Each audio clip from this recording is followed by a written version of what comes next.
playoffs, and overall our last 13 games, we only lost one game, and that was a super important run for us to clinch the playoffs. Not clinch the playoffs, but clinch the first place in the league. And yeah, as you mentioned before, like home game advantage is a big thing in playoffs especially. So Oilers took the second place in the end, and Nokia third. Maybe surprising that Indians also didn't get into top three this year. I think these four teams are kind of like similar to SSL, but like these four teams are kind of the clearly the best like teams in this league, and we can see that also after the regular season. And I think like these teams have like also the most amount of like probably national team players and the most quality. So I don't think there's any big surprises here. As we said, playoffs is super exciting because anything can happen, and also these matchups are super important because these playing styles are different. And for example, why Era Vikingit has been a challenge for us this year has been their like strong structure in defense and how well they are on counterattacks. And of course, every team focuses on those things more or less, but especially their structure has been pretty solid against us, and it's exciting for us to see how we can adapt and how we can try to deal with it. And I think playoffs are also like kind of for the coaches, that's like definitely the most exciting time, because there you can really like go into detail of like there it becomes kind of like a chess match. So how do you react to the changes of what the opponent does, and like what does the other coach do? And I think in the regular season we saw that Ervi and has been able to like find ways to win like the top teams, and that's like I think that like a lot from that comes from the like coach's side. I think like a big importance of like those wins is like how coach can find ways to win. And I think also TPS is one of like those teams where we can see that maybe if we look just at the players, right? So I think we can objectively say that they don't have like the best like roster, maybe like or better roster than teams like Happe, for example. But still, like their coach found ways to win, and I think that especially because of that, the players are going to be interesting.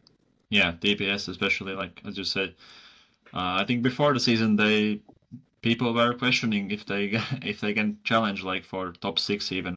I was last year there, and Jere Niemela was one of the main players who also left, and it's not been easy for them. This change like last couple of years, been a lot of players have been leaving, so it's super impressive what they are doing. And their playing style sometimes in F-Liiga has been annoying for opposing teams, but that's how they get the wins. So how to give respect to that. Maybe you can a bit like explain why does the playing style is annoying for maybe people that haven't. Yeah, so their style is really oriented on kind of breaking the press. So they really want to bring opponents to high up the field. So they are just keeping the ball usually, just even behind their own goal, and waiting for the wingers or centers to get out of the position and then breaking the press. And that's what they are pretty much training mostly in trainings, I believe so, at least start of the season. And it's hard for teams to like, especially in regular season, hard for teams to find ways how to challenge that, because you don't have that much time to focus on this one team and how to beat it. Of course, if TPS would be like a top team, then the teams would pay more attention to that. But knowing that they are like this top 6 team in 1 week when you prepare for this game, or in a couple of days in some scenarios, it's not that easy to find the ways. So it's going to be interesting how they're going to develop this in playoffs, because as we know, they have only kind of one super good line and then a couple average lines who can play, because they have decided to put like these best players at least most of the season in the same line. And that's the line which has been providing them with goals and positive plus minus. So let's see how they are dealing with like better preparation from opponents in the playoffs. That's going to be super interesting to see. I think it's not enough talked about in floorball. I mean, there's nothing international talked about, but these transfers and how they are affecting the teams and how teams are choosing to sign Yeah. that kind of players and this kind of players. I mean, for the Oilers, I think it was kind of it's hard to say whether they won or lost because I mean we all know that Rasmus is close to national team player, definitely one of the candidates, and like his skill set is amazing and definitely helpful to any team in the world. But what they got in return, if Marcus Salmi, I think is a really valuable asset because he's right-handed.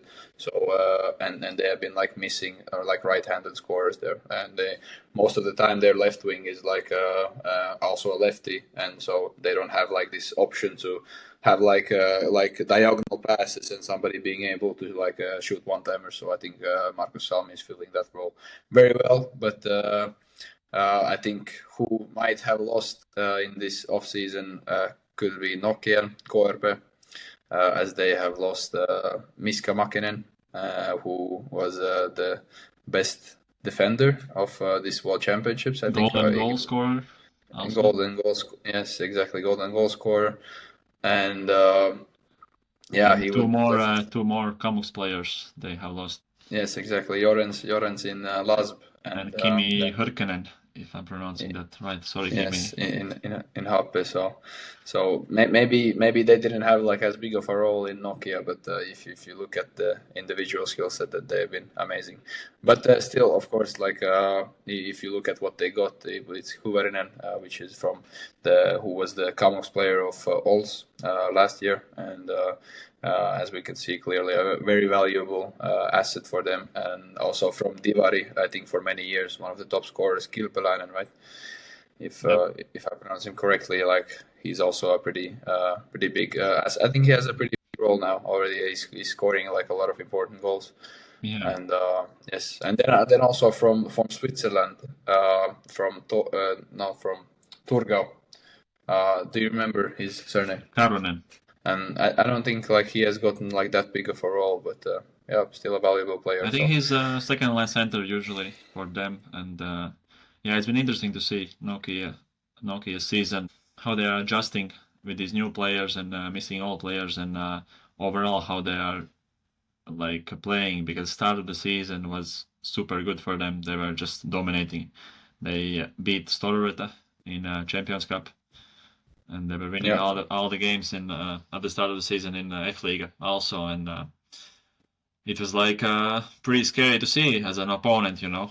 But as we all know that the season is long, and I think Nokia has shown that there is still many things to develop for them, and as any other team. So, but playoffs is a new game, and let's see how it goes. But yeah, a little bit surprising that they've been so up and down this season. Maybe we could say that that's a fair assessment, but yeah. Then we can go probably further for Classic, and there I think it is pretty clear that even though they lost the kind of one of the best defenders in the whole league, Akkola, as he went to Växjö and is building their defense in Sweden. But I think Classic got some pretty valuable players in return. So. Yeah, maybe I can speak more on Classic about this. Exactly. Because it's been crazy actually that at the end it worked out that I filled the role of defensive loss of last year's, and Salkangas filled the role of Koskinen and some, you could say, because Salkangas is, in my opinion, like at least top 10 candidate for MVP this year, and been having a super great year, and maybe at some points it's been hard, and for me also it's been like a up and down season, but I think especially since World Championships, I had a conversation with the coach about our season, and where I could like give the most to the team, and we both agreed that I think defense is the maybe weakest point, or defensive position is the weakest point in our team, and I could adapt to that situation and be valuable there, and yeah, since then it's been working out. And yeah, we can talk more about my season later in other podcasts, but yeah, also have to mention that Nico Salo came back from Wheelers because he left to Switzerland in start of the season, but he came back in middle of the season, and yeah, since he came back, we kind of actually until that point in January we were still randomizing lines like almost every game, and kind of still giving players a chance to adapt in different lineups and finding ways how to create chemistry. But yeah, we were talking in the team that coming end of the season we will more think about these chemistries and how to build like these strong lineups and certain lines. And when Solo came in at the right time, we kind of coaches created this super line, as you could say. Of course, playoffs are coming, and we realize that, and we know that it's gonna bring different challenges. To get also like these, I think it's very valuable when you speak like from your current experience. Going into the playoffs, how would you like say is the whole team like well prepared? Because Overall, to win the regular season, you have to have a super good team all around, and all three of our lines have their strengths and have their weaknesses, of course. But the family vibe in our team is like super good, and of course we are ready also that there will be new challenges. And but the main thing I think in our team is that we have a good discussion about it, and like each player in each line kind of has a voice, and that's, I think, as you remember from national team, like that's super important to have coaching staff and players that are really trusting each other. So yeah, so I think that's been our strength this regular season, and hopefully it will be also our strength in playoffs. yes, we'll see, We'll see. So And yeah, going forward, Indians then. Indians gained some really good players, a Yeah, couple of defensemen who were in national team, and Howell is like upcoming pretty like creative and point scoring center or winger. So yeah, it's interesting how they have like dealt with this season, and I think for long term they only have gained. But of course, when you have new transfers in a team, it's some teams take more time to adjust and develop in the new team and players. I mean, yeah, and of course there's different coaching, there's different philosophies, there's different players to play with, and for example, yeah, for sure. I played with Jere Niemela like last 2 years in TPS, and we built super good chemistry from the get-go. But that also speaks like to us as players, like how well we connected, kind of, and how we found our each other's strengths and how we can help each other. So Yeah, maybe that's yeah, a important point to mention, that how adaptive are players overall, and that's sometimes weakness and strength in certain teams. yeah. And here, to add to Indians, I think they got basically kind of two defenders, but defenders of two different worlds.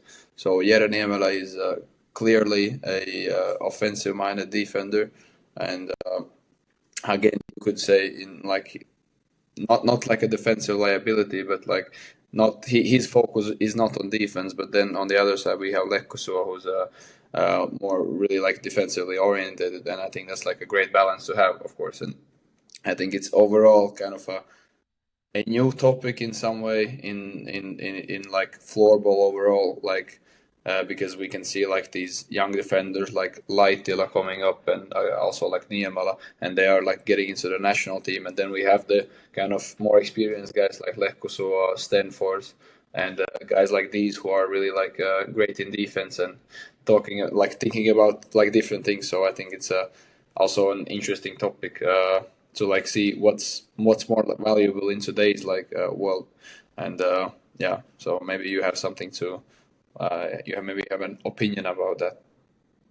Yeah, I agree that both sides are super important, and I think the players who will adapt the most out of both aspects of the game will raise to the top. Like you can't be Yeah, only offensive oriented, and then you can be only defensive oriented. And when back in the day it could work more, nowadays it's like only if you're like, I would say you still can match up like great with those kind of players who are maybe defensive oriented more, uh, and play with those kind of players. But if you're only offensive oriented, then you really need to build great line around you to like yeah, kind of help you to deal with those defensive weaknesses, kind of.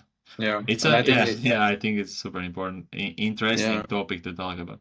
yeah, because also we saw in the Finnish national team the kind of the lines, all of the lines were kind of based off like not all of the. I think the Nokia line they had Jonaesson and who was the other defender they had. Laitela was with Jere Niemela, but at some point I think Laitela didn't play much of the tournament, and Yeah, he didn't. But I believe Tukkulainen was playing with Jonesson, yeah, I also think and so. I'm missing one more defender. Yeah, me as well. Akola with Jere, Akola, I believe. yes, exactly.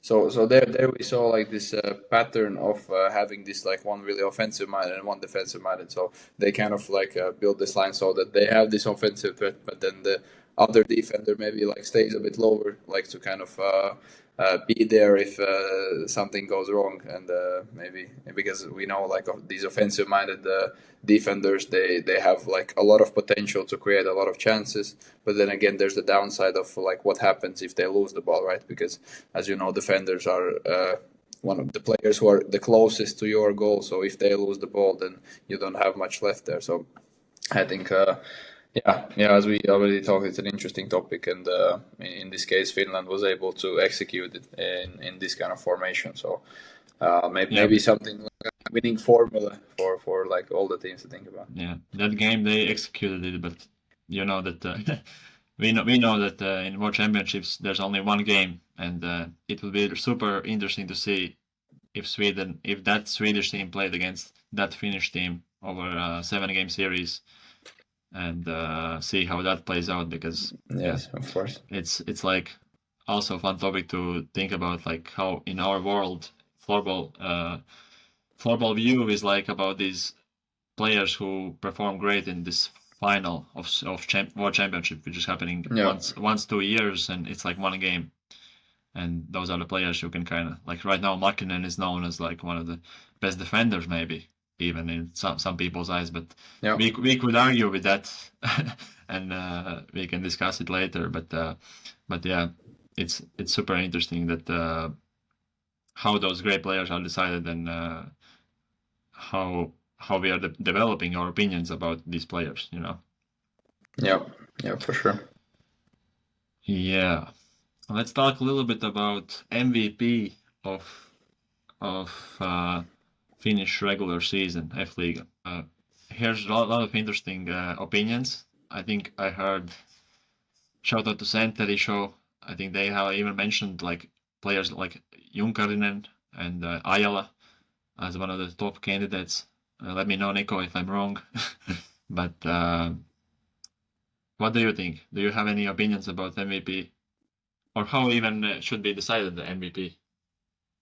It's a bit.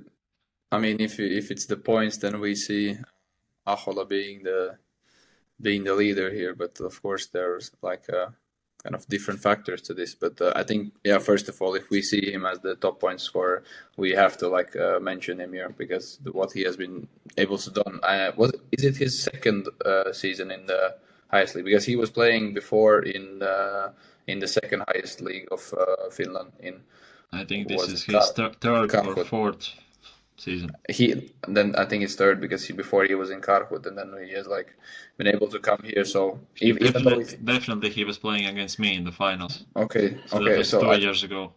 I think it's the third season then, and yeah. What he has been like able to achieve in such a like short time. I think first of all he's been able to like improve insanely, and he has like this kind of, he has the genetics like to run like to be like so fast and control the ball at such a high speed, and that like in that way he creates like so much. And I think for what he has been able to improve like for this season is like how efficient he has been able to be with like his shots, because I think before he was kind of like a playmaker, if I remember like correctly, like the season you won with TPS, like I saw him more as a playmaker, but now he's having kind of the both things, like both the playmaker and the like scorer mentality, and also the genetics. So that's really amazing. I would agree that he really has improved his like decision making, and overall his tempo of the game, like you probably remember from earlier, he was really fast, but like one tempo player kind of. He was just using his speed and not having this balance. But this season, especially, I have noticed that he really, maybe he has worked on it or think about it, but how he paces his game, like he can slow down a little bit and manipulate opponent players with his speed a little bit better than just being in. How should I describe this best way? Like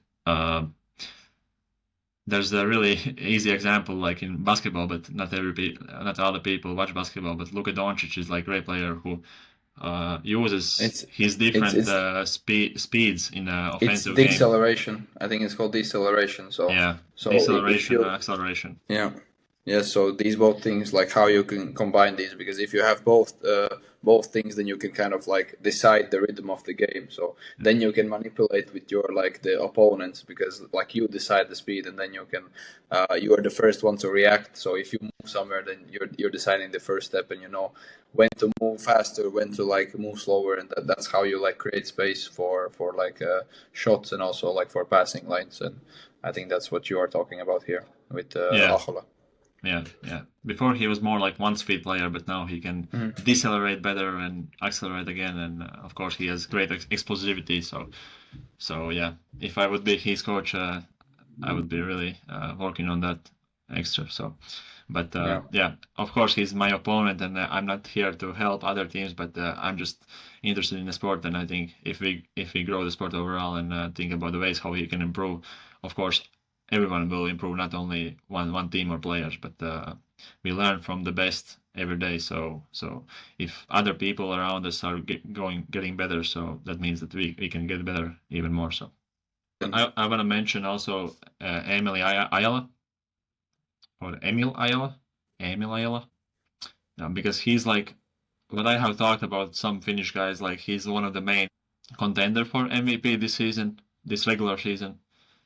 But in my eyes, I really don't agree with that. Maybe you have opinion about that before I speak. No, you can start yours, and then maybe I can comment. Yeah, because how I look at the MVP is like, first, maybe you have an insane season, like insane regular season when you are like breaking records. That means you can be in this conversation. Okay, but I think this year nobody really had like this kind of insane season. Now we can look at now usually people look at how they impact the game of their team. How well would the team play without you in it? So, for example, if we look at Emil Ayala, his team finished in ninth place. Yes. Yeah. Yes, so 9th place. Out of playoffs, and I don't really think that player out of playoffs can be an MVP, in my opinion. What do you think about that? Yeah, I think it totally makes sense, and we can like still appreciate like how big of a value he is to Yumo, right? And Exactly. And I'm not taking anything out of exactly. That. He is like, exactly. Especially he's super young. It's like one of his first seasons in the F-Liiga, and it's like insane season for him. I'm not saying that it's not historic season for him. I'm saying like overall for the league. But we are not looking now at his season. We are looking who is the MVP of this league. And I don't think it's fair to F-Liiga if we give MVP to a player who hasn't like impacted his team so much that they can even get in the playoffs. Of course, you can look also at players around him and say that, yeah, he doesn't have good enough players. If he will play in Classic or Nokia or Oilers, like he will be in the playoffs, you would say. Yeah, of course, clearly. But would he have that kind of role in this team? That's one thing. And what if I would argue, like, what if Rantala, for example, or Justus Kainulainen or Niko Salo go to Yumu in his place? I would think they would raise the like floor of the team much more than Ayala did, because in like sports, in MVP discussion, it's usually mentioned, with which I agree with. Like there are those players who are raising the floor of the team like higher, and there are those players who raise the like ceiling of the team higher. Do you get what I mean? Yes, I get what you mean. So Yeah. it depends what we value more, but he didn't even raise the floor of the team that much to get in the playoffs. So it's Yeah. automatically like he's out of this discussion for me. Yeah. Yeah, for But sure. I it think doesn't mean he didn't have a great season. It just yeah. there's levels to the MVP discussion in F-League, Yeah. in my opinion. And I think it totally makes sense. I mean, you like argued against your like opinion there, and I think it definitely makes sense there. And what's also interesting about him is that he decided to stay in Umo also for the next year, which is kind of like for everybody who's involved in F-Liga would know that, yeah, if he wants to kind of like boost his career even more, he would have to like play with like the best players of like F-Liga and be able to like compete for the championship, right? Because I mean, there's no hate against Yumo, but like we can, it would be really surprising if we saw them competing for the title next year. And for a player like him, who's also like willing to get into the Finnish national team, right? Like it would probably make sense to move to a team where he's able to do that. Yeah, maybe you have something to add on that. Yeah, I agree that in like it would be better for his development to play in a team with a better system, maybe players around him who are challenging him to become better, and like seeing how he grows or how he can develop his game in those games when he fights Yeah, like top team against top team. Because when you play against Yumu, like if you're a top team and play against Yumu, you're never gonna be as focused as much as you try and as much as you say to yourself like it's normal, it's every other game. Like of course those players are not that serious when, for example, when we are competing against Nokia. Like it's like 95% and there's 100%. Like of course not big difference, but that's one thing to think about also. But I would say that also in, as we spoke before, in floorball, we don't know what's happening in his life, and maybe like life situation doesn't allow him yeah, to really like exactly. move out of Yumu or to have this chance to play in a different team. Yeah, And for maybe sure. it's not that. Maybe they just offered him like a good contract, and you never know. Yes. Like that's another Who thing we knows? should discuss like in future Yeah, about floorball. In other sports, these contracts and like pay is discussed like publicly, and we know how everyone earns and how is the situation in their kind of financial like ways, and that there you can decide like if the player is staying in some place because of the money, or is he staying there because of the situation around the team, or yeah, something like that. So yeah. Who knows? so Maybe we can invite him on the podcast at some point. yeah, for He's sure. able to And explain that. But yeah, adding to his like game, he's also like what I mentioned about Aho, like his tempo changing, deceleration, acceleration is super good, and he's yeah, really good with the ball, and he can like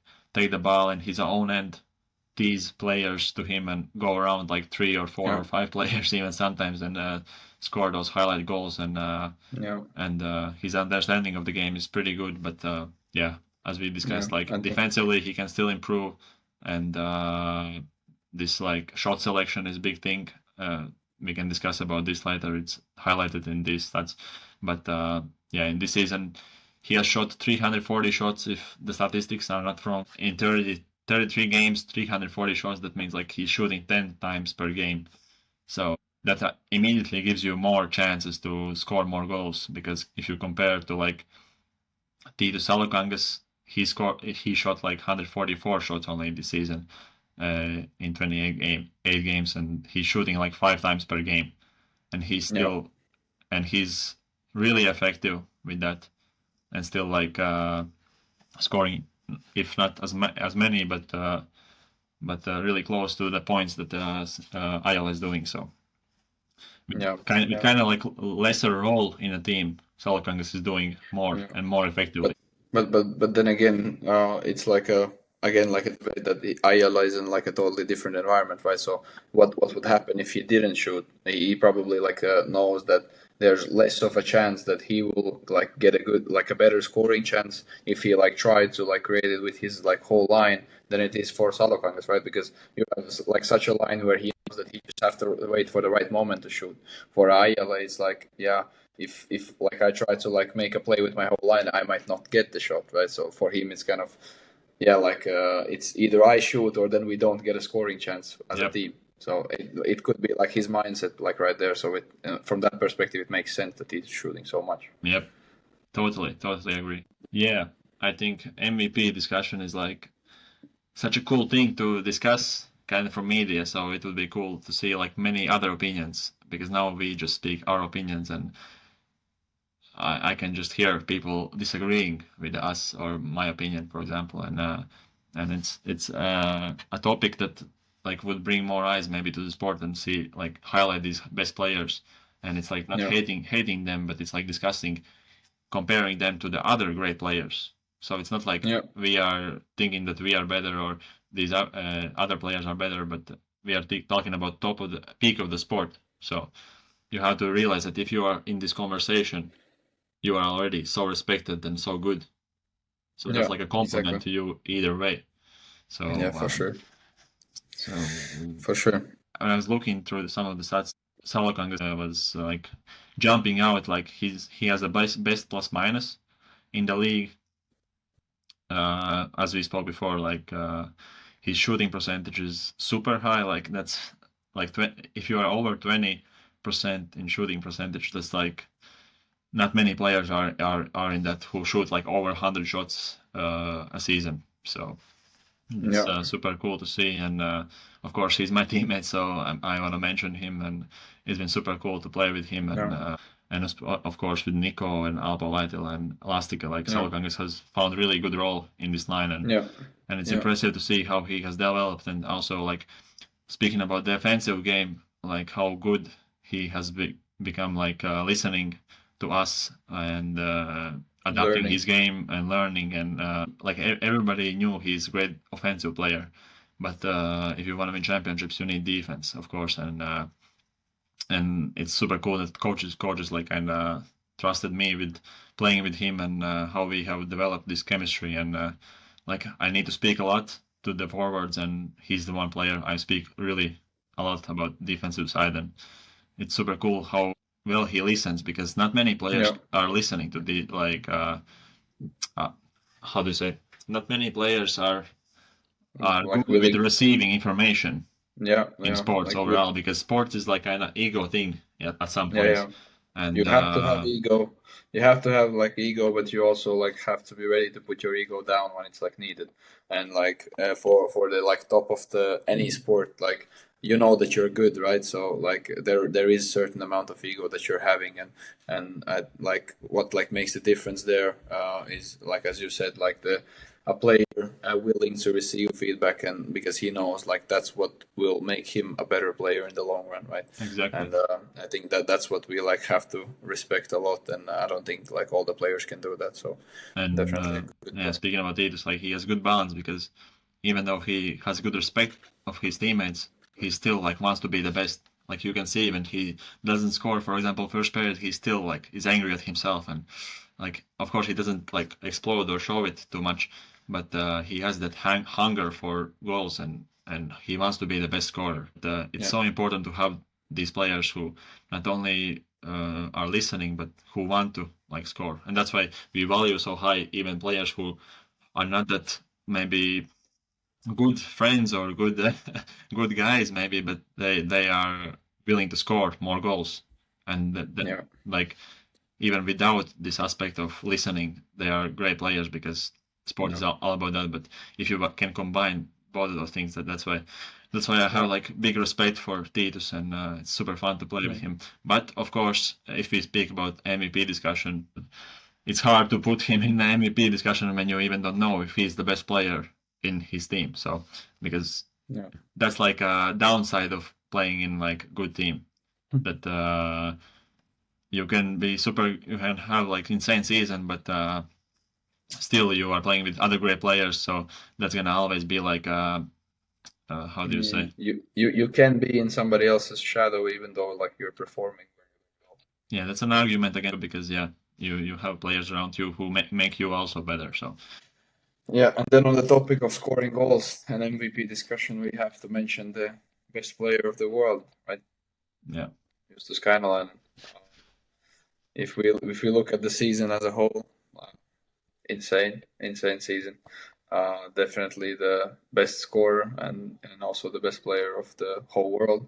And maybe before we go into discussion of whether he's the MVP, maybe you can like give your insight on what makes him so special. Like why is he the best player of the world this year?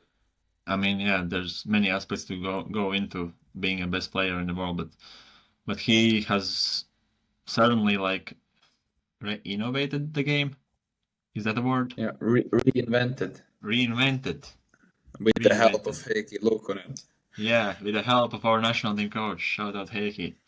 That's true. He was a winger, but then Heikki made him a center, and not the basic center, but center in like opposite side, kind of, if you can say that, which is like traditional ways that center is usually or on the right side, and then there's left winger on the left side, left defender on the left side, there's right defender behind center, and right winger above center. But Heikki made this philosophy with him that he could be center in the left side, and since then he becoming like staple in that position, and of course it's important the players around him and how to make that work. But and the argument for it is basically as a winger you don't get kind of that much to play with the ball, right? You're kind of in the offensive zone and you have to do a lot of like infights in the corners and playing behind the net. For example, players like Astala are great at it, right? But for Justus, he has like such a great shot that he's able to shoot also from the center. So as a center, you can get much more of these like counter-attack chances where you have like a space to score, right? Because as a winger, you have to shoot a lot of one-timers and so on. But there, as a center, he's able to play more with the ball and find more scoring chances, especially with the wingers that he's having.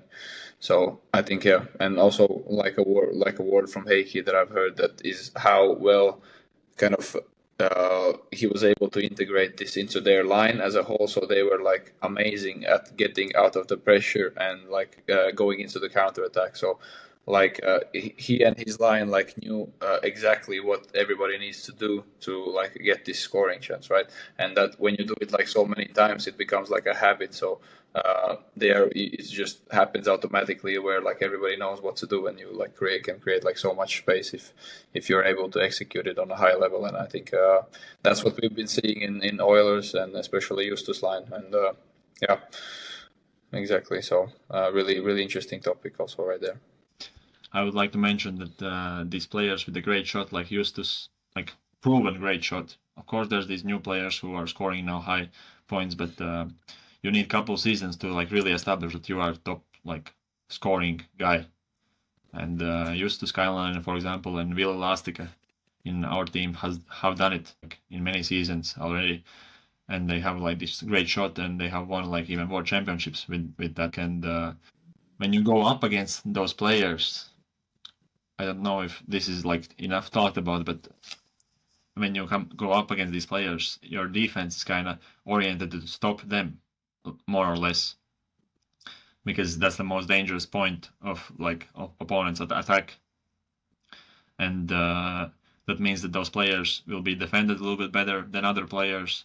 Those players will be watched more, and you won't get that many easy passing chances to those players. And seeing that still they can provide these like high scoring seasons with all that is like another aspect to like respect about that and see how much they can still adapt their game around these defenses and develop new ways like how to play. And like Justus can do anything. Like he can pass, he can score from long distance, he can score one timers, he can go in this sweeping shot like modern day sweeping shot, and he can also just crash the net and fight in front of the net and score those as you would say like dirty goals So that's what I think makes him like such a good player. Yeah, and Exactly. other thing what those players like don't get credit for enough, I think, is how defenses gravitate towards them. So Yeah. when Lastica has a ball in our team, like at some points in like game, people are gonna like defend them more. So that's gonna free up space for me. That's gonna free up space for Salo. That's gonna free up space for Salokangas, and that's also Yeah. one of the reasons why Salokangas can have this kind of scoring season. Also, I'm not saying that he's not a great player, but that's like another thing what we can add to like Vilos Plastikas and Justus Kainulainen's like strengths. Impact. And now Impact, next basically. seasons or playoffs, we know that Salokangas will be looked at from Era Viking, for example, as a scoring guy. So that means that we'll again can have more free space, so on. Yeah. So yeah, it's super interesting to like go in deeper looks and in the game, and it's important to understand that those things, because even though like Justus doesn't have like the most points in this season, or Lastica doesn't have most points in this season, like they are still like so respected that Yeah. they don't get that many easy chances as like some other Yeah. players maybe could. Exactly. So So the impact they create is like really really huge, and yeah, it's a really really valuable thing to mention about how much space they create for others. And if you have like two or even three world class players in one line, and one of them is like creating space for the others, it like, I mean, at some point it becomes unfair for the other team, and it's like really, really hard to play against, as we know, especially in the international context when we're playing against the top kind of the top floorball countries. When you look at their like lines and you prepare like for each individual player, and then you see like like five world class players you have to play against, and each of them have their own strengths and they can create space for others. It's like, that becomes like hard to defend, and that's a really really good point to mention here. yeah. But to conclude, like, so who are we naming the MVP of F-Liiga? Yeah, we are actually the official guys who are naming MVP, so it's Yeah, our decision. And exactly. I think Justus has to be the MVP, because also judging that. Well, for me, it was hard, because I was thinking before today that Falden should be MVP, but then I looked a little bit more into the stats, and I realized that there in SPV is one guy who is also having super incredible season, and now knowing that in TPS also they have two really good goalies, so he always have this backup. That's kind of one aspect, and actually what makes these SPV and TPS goalies pretty good is that their defenses in their teams. I would say that I have discussed more about this topic with other guys in Finland, and they play more or less like really tight defense and defend the center really well. So the shots usually come from the sides, and if you are a goalie and you know that the shots are coming from the sides more or less, then there is a little bit bigger chance you're going to save them and you're going to prepare for them better. So there is this argument against these goalies that it's the defenses make them better goalies than maybe what they actually are. But I don't know how true is that. But that's important point to point out, because previously I was thinking that Falden for me for sure is TPS, for sure is MVP, because knowing TPS and how much players they have lost, and how important it is for them to have this great goaltending that and they have still top 6 team. I think he's like the best player in that team. For me, he was like the main candidate, but then I was thinking about more, and for me, Justus, I think it's just too good, because Oilers have dealt with many injuries also this season. Of course, any team has, but especially when Astala or Iskola has been missing from the top 3 guys, Justus has really stepped up, and now that they clinched the second place in regular season, I think also speaks to that he is like super important, and he raises the ceiling of the team so much, because if I compare Nokia's team on a paper kind of, and Oilers team, I think for sure Nokia should be like second like best team in the regular season. But yeah, that's my opinion. I would say that Justus should take the MVP. Yes, I definitely agree. I have to agree there. But it's kind of like, in NBA, I'm gonna again bring up like NBA guys. Sorry if you either you start watching NBA and get to these analogies with me, or I'm just gonna mention it and then it's gonna be annoying. But it's kind of this NBA argument against LeBron James, who's like dominant force in the league forever, but he doesn't have that many MVPs because I think he does many other things without scoring just points for the team that you can't see. And what I mentioned before, I think Justus does so much for the team, not only like scoring wise, but taking gravity of the defense to him more or less. And he's also center, so he needs to defend much more than maybe these wingers. And of course, he's the leader of the team, so he has this leadership role also.